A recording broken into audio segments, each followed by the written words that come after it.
All right, let's get into Doug Gottlieb.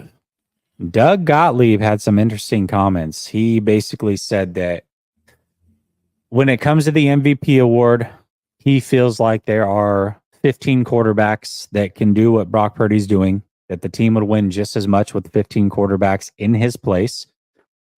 He said that much like we do with LeBron James, where people say, oh, look at how great he is for 39. They always have to throw in the caveat that he's 39 years old, that people are doing that for Brock. It's like, oh, look at how great he is because he was the last pick in the draft. And so for him, he's just looking at it player for player. He thinks that there's 15 quarterbacks that can do in this offense what he's done. What are your thoughts about this comment from Mr. Doug Gottlieb? To be fair, I also want to say, and he said it multiple times, thinks it's a good story, thinks he's a good quarterback. He just doesn't think he deserves to be the MVP. Take it away, Sunil. Yeah, I mean, I think a lot of this is stuff that's clearly out of the team's control, right? These narratives are in the media. Obviously, the 49ers are the best team in the league right now. They're one of the most historic franchises in the NFL. And it's great because our fan base is all over all over the US and people are interested. You talk about Brock Purdy, you're going to get clicks. Are there 15 quarterbacks that can do exactly what Brock Purdy does? To me, that's being spoken to for somebody that hasn't watched the 49ers play. That's just watching highlights. That's just piggybacking on what other people are saying. Because if you watch the film and you see, like we've watched every single one of the 49ers games, whether it be on TV or live, right? And there's not 15 quarterbacks that can do what Brock Purdy does. His processing is elite. His accuracy is elite. His mobility is elite. These are three things that I can't say that there's 15 quarterbacks that do that better than him. Now, he will always be taken with a grain of salt because of the roster that's around him. And we will never know how to answer those questions, Jesse, until the day where he doesn't have all of those guys or those guys aren't playing at the level that they're playing right now. Right. And hopefully we never have to have that question answered because honestly, I like the team the way that it is. Let's just keep this for as long as we can. Right. But ultimately, to me, he can't be like, hey, Debo, I need you to sit out so that I could prove that I could win without you. Hey, CMC, I need you to sit out so I could prove how, like, that's not what is he supposed to do? He's with what he has around him. He is not just middle of the pack, Jesse. He's not just top 10. He's not top 7. He's not top 5. He's either number 1 or number 2 in every single major quarterback category. So to me, you can't just always handicap him because the talent that's around him. Because, yeah, maybe that would raise somebody who's 15 to like 10 or somebody who's 20 to like top 12. But he's number 1 and number 2 in every single category. So to me, that just means that he's probably closer to, if you're handicapping him, he's still going to be a top 10 quarterback in my books. And you always mention if you have a top 7 quarterback, the team will look a certain way. To me, I think you could make the argument that Brock Purdy's a top 7 quarterback because of the way this offense and this team is looking. Well, what you can argue is that he's certainly playing like a top 7 quarterback, regardless of what he ends up being long term or whatever. And that's all that we've ever wanted is that kind of play, and they're getting it. And it should be enough to win a Super Bowl this year. It's definitely been enough to put him into the driver's seat for the Super Bowl. What's interesting about all of these takes when it comes to Brock Purdy is a lot of people are looking at that 3-game stretch and saying, he didn't have Trent Williams, didn't have Debo, and see how bad it looked. This is what he's going to be. Now, coming from a guy who my reservations are still the same, nothing has changed on my front, which is I was always more worried about the long term. Can he be a franchise quarterback when he's paid and the talent stripped away? People have heard me say this a million times, and the talent stripped away. Is he going to be worth it? That has been my only concern with Brock. Now, somehow that's turned into I don't like Brock. I didn't think they Hater. could win with Brock this year. You're a hater. You didn't think he was good. All these things. And I never said any of those things. In fact, I said the opposite of those things. But essentially, what the reason that I bring that up here is to say, even myself, who is concerned long term, potentially that he's going to get paid and may not be the right answer when weapons start getting stripped away, I'm not going to use 3 games in his first year as a full-time starter and say, there it is. All the stuff that I was concerned about, that's it. I'm right. I'm not going to say that I'm right based off of those 3 games. I'm going to need to see it for a season without the weapons before I'm going to say, okay, this is what it is and this is what it is. And as far as being a franchise quarterback goes.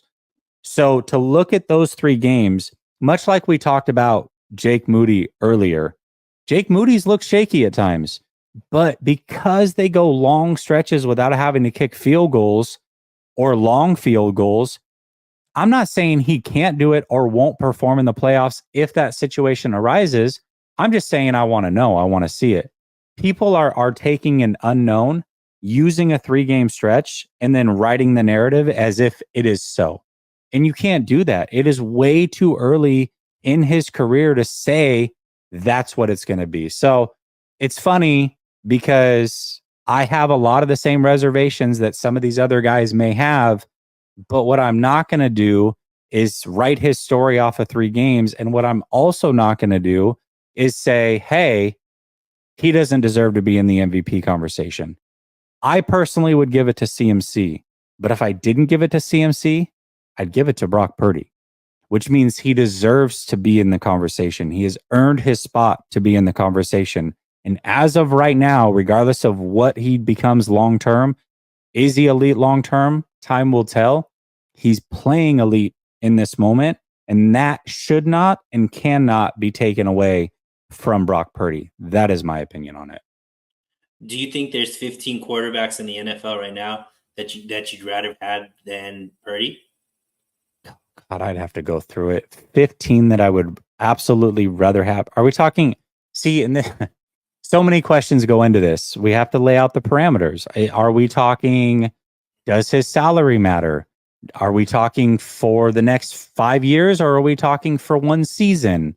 Are we talking for right now? Player for player, without all of those extras. Okay, so player for player. So obviously, Patrick, for sure, right? Hold on. Before we get into it, so player for player, money doesn't matter, and we're not talking 5 years from now. We're talking about if everybody's healthy right now, we can afford them player for player. Would you take him over Brock Purdy? Is that what you're saying? 15 quarterbacks in the league right now that if they were on this version of the 49ers, this offense would look just as good, if not better, than what Purdy's doing. I can't say that. No, I can't. 15's a lot, bro. 15's a lot. Here's what I will say. And I don't want to get into the rankings, and there's so many hypotheticals. But here's what I will say, Sunil. Do you believe Nick Mullins is a backup in this league or a starter? Backup. Okay. Do you think at times, even without all the weapons, because there was a lot of injuries when he played, just being in this offense, that he looked like he could be a low-end starter in this league? Yes. Okay. Is Jimmy Garoppolo a low-end starter in this league or a backup, in your opinion? At this point, I would say a backup. Okay. Were there times that he looked like he was a top 12 quarterback in this system with these weapons? Yes. Okay. So does it stand to reason that if a clear backup quarterback in Nick Mullins can look like a low-level starter in this offense without a lot of those elite weapons, just being in this offense, and that Jimmy Garoppolo, who I think he's a low-end starter. I actually think he's a low-end starter. I think that there's not a lot of great quarterback play in the NFL. Regardless, low-end starter, fringe backup, whatever. If he in this offense could look like a top 12 guy does it stand to reason that even if Brock Purdy is, say, the 15th best quarterback in the league, and I'm not saying he is, I'm just saying that if he is, that maybe he could look like a top 3 quarterback in the league with these weapons and this offense if everybody else is getting that kind of boost from it? I would say the key term that you said was sometimes. Whereas I think this whole season, Brock Purdy has looked like an MVP caliber player.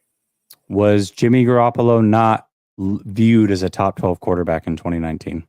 Not every single game. Maybe from the outside looking in, but not us. We knew Jimmy Garoppolo was throwing interceptions when we were like, oh, we knew. Hold on. When Exactly. you say we, you're talking about us. I don't people think that watch the games. I don't think this fan base collectively looked at it that way. I really genuinely did. In fact, I know they didn't, because even in 2021, when I started content creation, I was having arguments then that he wasn't that guy and people thought he was. So I think in 2019, mostly everybody in this fan base thought he was a top 12 quarterback. They did, and the stats would have supported it. Right, but he never looked like a top 3 quarterback. I agree, but we're talking about you just called him a backup quarterback, looked like a top 12 guy. What I'm saying is, if you take an average starting quarterback, we're also comparing now Jimmy G versus 2019 Jimmy G, right? So that's what we're talking about, 4 or 5 years. So I'm sure if the 2019 version of Jimmy G, I would say is a top 15, 18 quarterback. Jimmy Garoppolo just last year, 4 games with Christian McCaffrey, had a 110 quarterback rating and averaged over 250 yards passing with no turnovers in a 4-game stretch. The same Jimmy Garoppolo that was benched on the Raiders this year and is clearly not the best quarterback on that team, that probably doesn't have their future quarterback. Listen, I'm not saying what Brock Purdy is or what he isn't. I'm not saying he's not a top 10 quarterback, I don't know. Long term, we will find out. All I'm saying is it does stand to reason that if those guys can look much better than what they are and look that elevated in this offense with these weapons, that maybe that could be happening to Brock Purdy too. Not saying it is, just saying that it could be.